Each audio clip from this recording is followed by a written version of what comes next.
اعوذ باللہ من الشیطان الرجیم، بسم اللہ الرحمن الرحیم۔ السلام علیکم دوستو، میں ہوں عمر اور آپ دیکھ رہے ہیں نالج اسٹوڈیو۔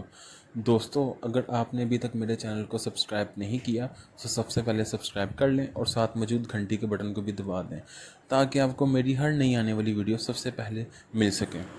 دوستو، اگر دیکھا جائے تو انسانی جسم انسان کے پاس اللہ تعالیٰ کی ایک امانت ہے اور انسان اللہ تعالیٰ کی طرف سے عطا کیے گئے اعضاء سے نفع تو لے سکتا ہے، مگر وہ اپنے ان اعضاء کو فروخت کر کے منافع کمانے کا اہل ہی نہیں ہے، کیونکہ وہ تو اپنے ان اعضاء کا مالک ہی نہیں ہے اور انسان تو اللہ تعالیٰ کی طرف سے عطا کیے گئے ان اعضاء کے استعمالات کا بھی حساب دہ ہے۔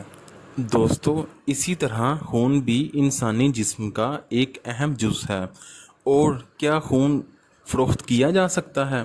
تو دوستو، جیسا کہ ہم جانتے ہیں خون انسانی زندگی کے لیے بہت ضروری ہے، اور کسی مریض کو خون نہ ملنے کی صورت میں جان جانے کا اندیشہ ہو تو خون لیا جا سکتا ہے۔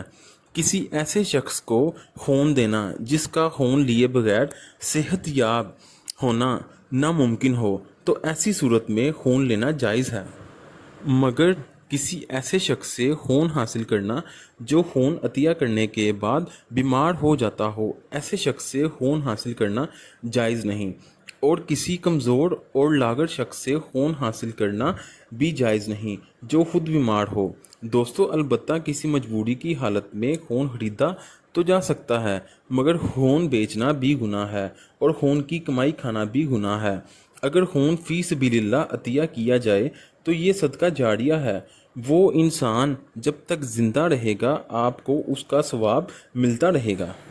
مگر دوستو، اپنے آپ کو خوبصورت بنانے یا اپنی خوبصورتی میں اضافے کی غرض سے خون عطیہ کرنا جائز نہیں ہے۔ تو دوستو، آج کے لیے بس اتنا ہی تھا۔ اگر آپ کو میری یہ انفارمیٹیو ویڈیو اچھی لگی تو میرے چینل کو سبسکرائب کر لیں، ویڈیو کو لائک کر دیں اور دوستوں کے ساتھ شیئر کر دیں۔ تو دوستوں، پھر دوبارہ ملاقات ہوگی ایک نئی انفارمیٹیو ویڈیو کے ساتھ۔ تب تک کے لیے اللہ حامی و ناصر۔